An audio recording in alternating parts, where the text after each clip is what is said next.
Hello and welcome. Today we have our Gatekeeper project back on the table.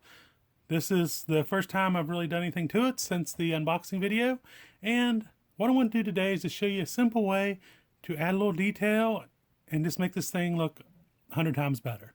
Just a small scale detail here. If you notice, on the back of the truck here, it has a radiator with some dual fans on it and a fuel cell. They come molded in black plastic, so it's kind of just disappear here in all this black cage wind tube work in the back. So we need to get these off here, paint them up, and make them look just more presentable. Make them pop a little bit more. Now the fuel cell is pretty easy to take off. You have a bolt here on each side, a little screw that goes in, and whenever you open up the cage here,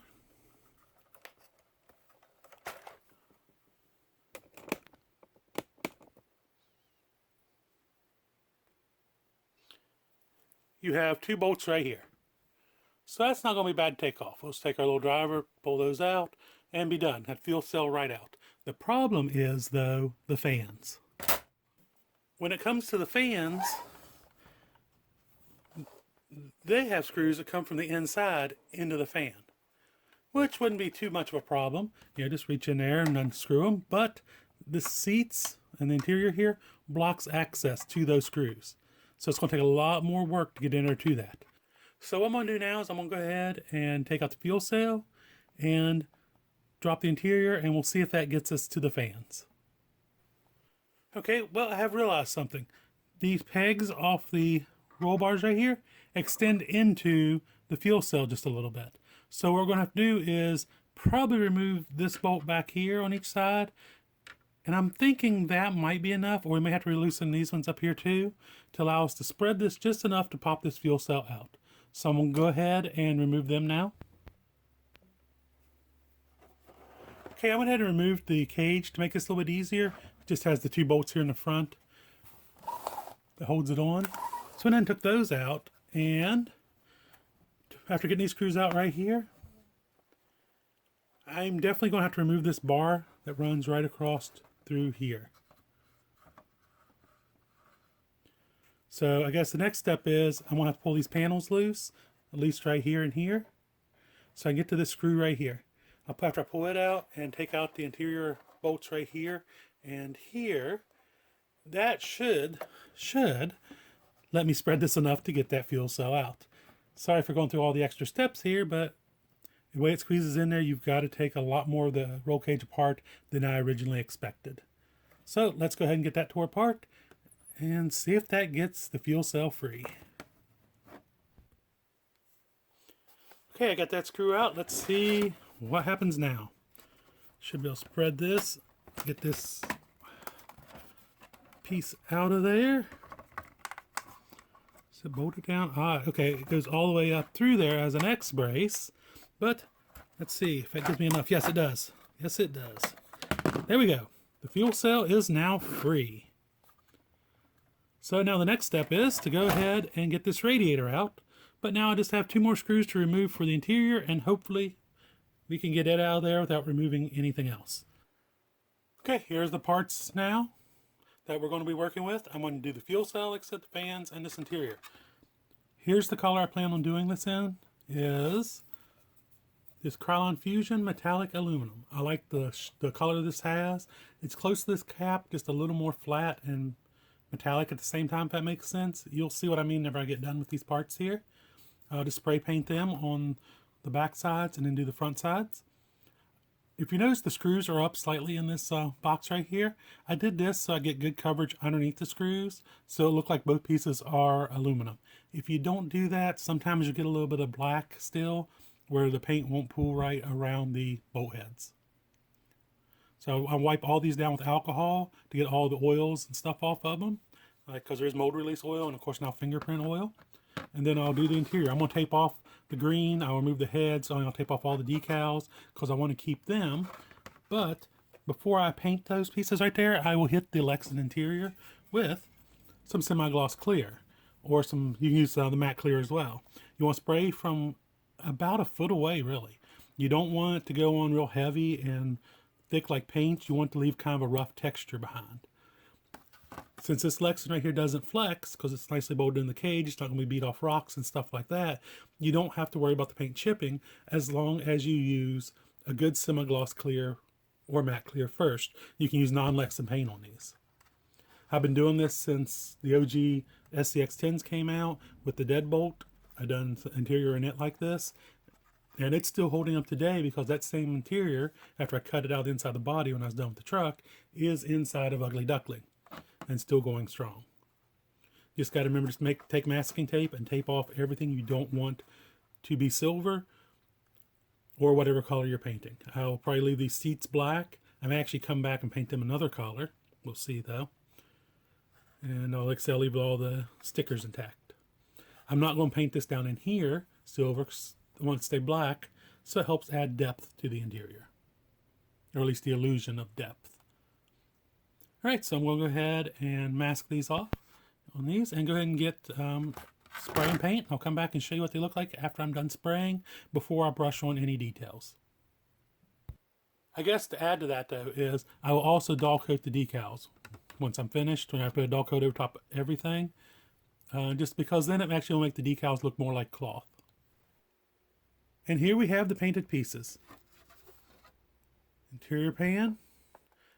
As you can tell, it looks a lot different now. It doesn't have the green stripe running up through here anymore. I painted over top of it with the orange.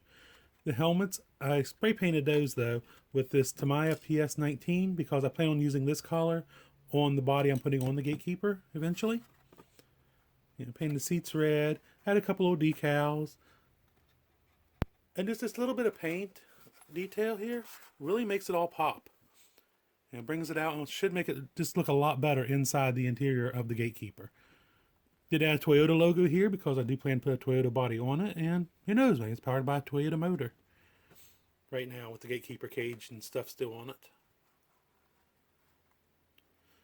But there you go, you can see what the interior pan looks like. I think this will look really good, and the collars will match the colors I plan on painting the new body. So that's why I did the racing suits in the orange, white, and yellow with the red belts. Here is the fuel cell.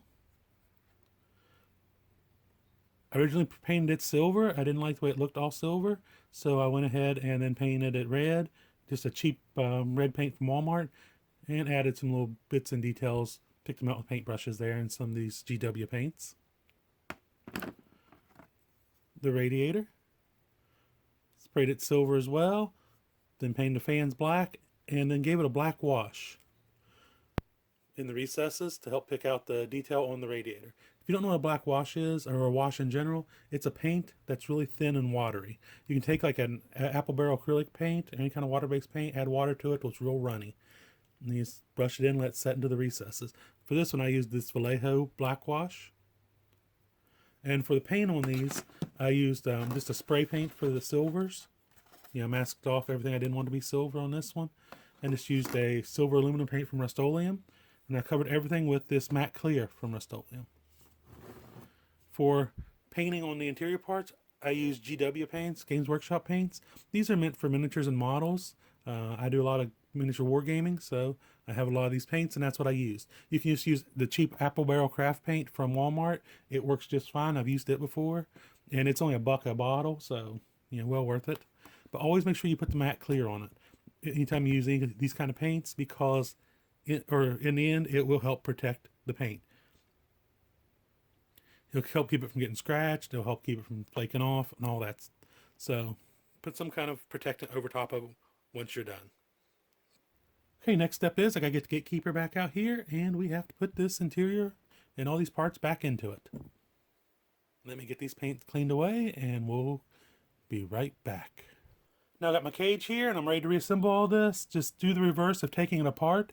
Though I do recommend, if you didn't keep your screws sorted, have your owner's manual handy, or if you get confused where a screw goes, because at least then you can see what size screw goes where.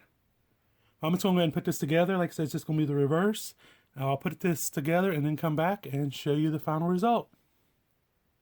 Now, as you can tell, I have the chassis back together with all the components mounted in it. And from right here, you can see how much better it looks already. But let's take a closer look at these components in here. See that radiator and those fans really stands out now? And that fuel cell, you can pick it out easily. Let's take a look at the interior. As you can tell now, the driver and passenger really stand out in there. You can pick out the details a lot better. You can see the interior trim. You can see the shape of the dash, all that. Tell there's a steering wheel now. The helmets also show up really well. I mean, they showed up good in white, but I think the yellow really makes them pop out more. You can see the seats back here. Now they're picked out in red. I know the yellow and orange and all that doesn't really go with this green and white of the Element paint job, but the next time you see this, we'll probably be putting a Toyota body on it. I'm thinking a 4Runner. Take a lot of cutting, but I think we can make one fit, and then we'll paint it up to match the colors of the drivers. I hope you've enjoyed this little video. This was just something I wanted to do, this fun little thing to show you how to add a little more detail to your crawlers that come with these plastic molded parts already inside of them, and with the drivers and stuff, just to give them a little more pop and make them stand out. And this way yours doesn't look like everybody else's. I think it just makes them look a lot more scale and appearance, and makes them look finished, for lack of a better term. I hope you've enjoyed this video. If you'd like to follow us and see more of what we do, check us out on Instagram. The link to it's down below. Please also subscribe to this channel if you want to see the future updates to this truck and where we're going with it. Like so, we'll also post pictures on Instagram as we go along. And we also post stuff on there that we don't make videos of sometimes. If you did like this video, please go ahead and give it a like. That helps us out a lot, and we really do appreciate it. And until next time, happy RCing.